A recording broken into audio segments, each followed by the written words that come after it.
sobre quién fue el primer consultor político, desde cuándo existe la profesión, por qué existe la profesión, es decir, por qué alguien paga para una persona que se autodenomina consultor político, ¿no?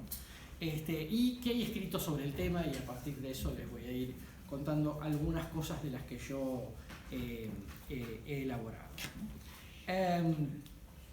Bueno, ¿quién fue el primer consultor político? ¿Saben? ¿Se imaginan? ¿Escucharon? ¿Leyeron?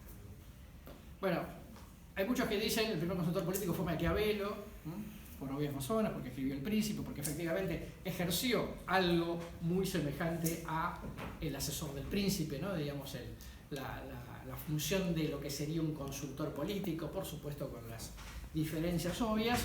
La verdad es que lo primero que encontramos por ahí escrito es un famoso breviario de campañas electorales que lo pueden conseguir en librerías, inclusive no sé si seguramente lo pueden encontrar en internet, que son un libro muy pequeño, casi yo diría un artículo largo, que se llama Breviario de campañas electorales de Quinto Tulio Cicerón, que le escribe una serie de recomendaciones a su hermano que se va a presentar para el Senado romano, y le hace una serie de recomendaciones de campaña.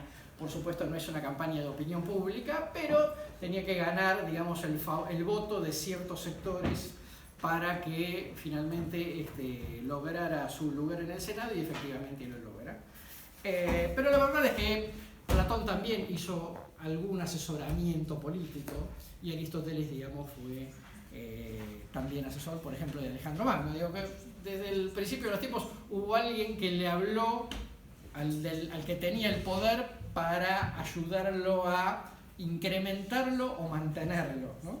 El poder, y que no necesariamente tenía que ver con campañas electorales, por obvias razones, ni con medios de comunicación, ni ese tipo de cuestiones, pero está claro que todos ellos, muchos de ellos, además de tener la formación académica de la época, o digamos en el caso, digamos, de Platón o de Aristóteles, que lo encontraríamos más en la categoría de gente de la filosofía, hicieron política, participaron en política, asesoraron, digamos, a gente con poder, y vamos a decir así, en principio eran consultores, o hicieron algo de consultoría política, digamos, en algún momento de su vida, ¿no? Digo, simplemente para poner, digamos, cuán lejos uno podría ir en la historia para detectar personajes que hicieran estas cuestiones. Ahora, esto como profesión, como alguien que dice yo me dedico a esto y tengo una consultora y hago este tipo de cuestiones, o me dedico a estudios, o hago publicidad, o me dedico a redes, etcétera, etcétera, digamos que es una cosa que tiene más o menos mi edad, digo, que tiene, vamos a decir, unos 60 años aproximadamente, no más de 60, sobre todo desde la campaña de Kennedy, ¿no?, contra Nixon, ¿no?, en la famosa elección de 1960, con el famoso primer debate televisado. Antes de eso solamente se podía contabilizar los spots de la campaña de Eisenhower, ¿no?, después de la Segunda Guerra Mundial, que cuando uno los ve obviamente hoy son muy rudimentarios, ¿no? Creo que la primera vez que una agencia de publicidad intervenía en una campaña electoral y le decía, mire, usted tiene que hablar a cámara y dar tal mensaje, y etcétera, etcétera.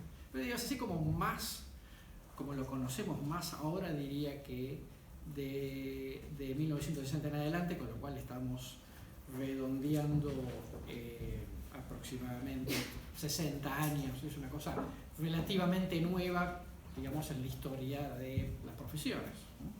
Más allá de que siempre existió gente que asesoraba políticos, como comentábamos antes. Pero digo, gente autónoma, que tiene su propio cargo, que no forma parte de un proyecto político, sino que en realidad, digamos, tiene esto como una profesión, independientemente de quién asesore, vamos a decir así, básicamente 60 años. Ahora vamos a ponerle un chiquitín de historia a esto. Este señor, que ya falleció hace relativamente poco, creo unos 4 años atrás, se llamaba Joseph Napolitan. Y entre otras cosas participó de la campaña de Kennedy, aquella famosa campaña de Kennedy del 60. Y este señor se llamaba, que también falleció hace unos años atrás, Michel Bongrand, que entre otras cosas fue asesor de Gaulle. en Francia. ¿Okay?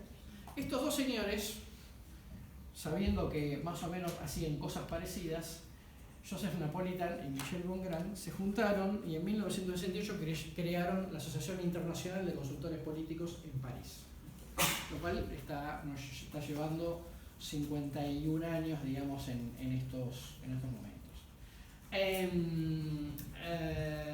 Se juntaron varios que básicamente estaban, digamos, y si uno podría decir que con la campaña de Kennedy, con la elección de Kennedy, con la campaña de Kennedy, que fue más profesional para el momento que la campaña de Nixon de ese momento, aunque Nixon después se tomó nota de cómo cambiaba el mundo y fue presidente precisamente en el año 68, fue elegido presidente, 8 años después. Lo cierto es que juntaron un montón de gente en Estados Unidos, en Europa, que fundamentalmente hacía esto, asesorar sobre todo políticos en campaña, un poco menos, digamos, comunicación de gobierno, que es un área como más nueva dentro de la expertise profesional. Un año después, en el 69, se creó la Asociación Americana de Consultores Políticos, como derivación de la creación de la internacional.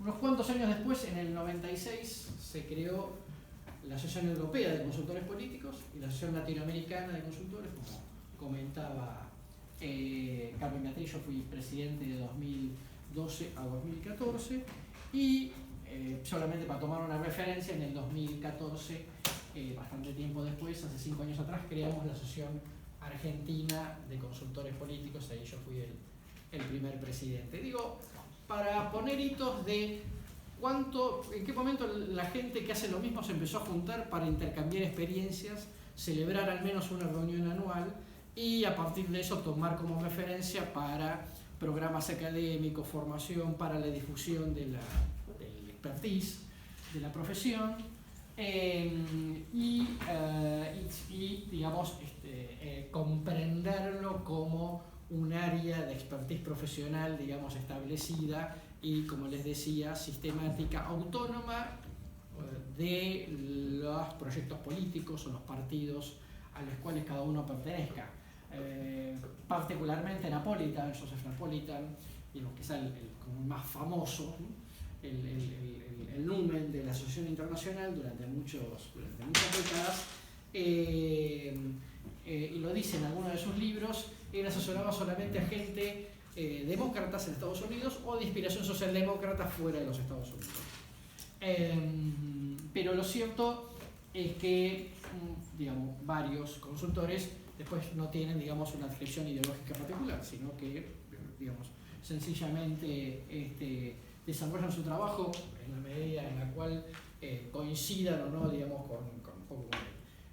con alguna de las ideas o con alguno de los esquemas conceptuales de los clientes en términos generales.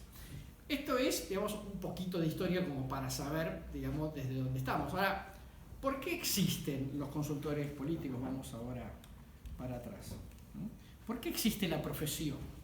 Porque uno diría, bueno, si Maquiavelo hizo algo de esto, Platón hizo algo de esto, Aristóteles hizo algo de esto, Thomas Cromwell hizo algo de esto, etcétera, etcétera, digamos, un montón en la historia, digamos, algunos que ocupaban más cargos, digamos, políticos, pero que de alguna manera eran, digamos, asesores importantes, ¿no? de los que tenían el poder, por lo menos formal, como el cardenal Mazarino, que tiene un libro, unos breviarios sobre la política muy interesantes, que es como parecen escritos por un consultor.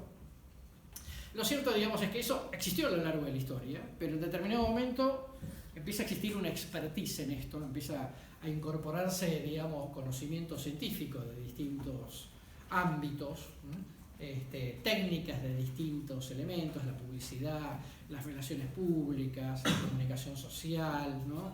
La lingüística, la opinión pública, las ciencias sociales, etcétera, etcétera, la sociología, la ciencia política, digamos, y todas puestas al servicio de poder reunir estos saberes destinados a, digamos, transmitir, ¿no? O poder generar un determinado conocimiento puesto al servicio de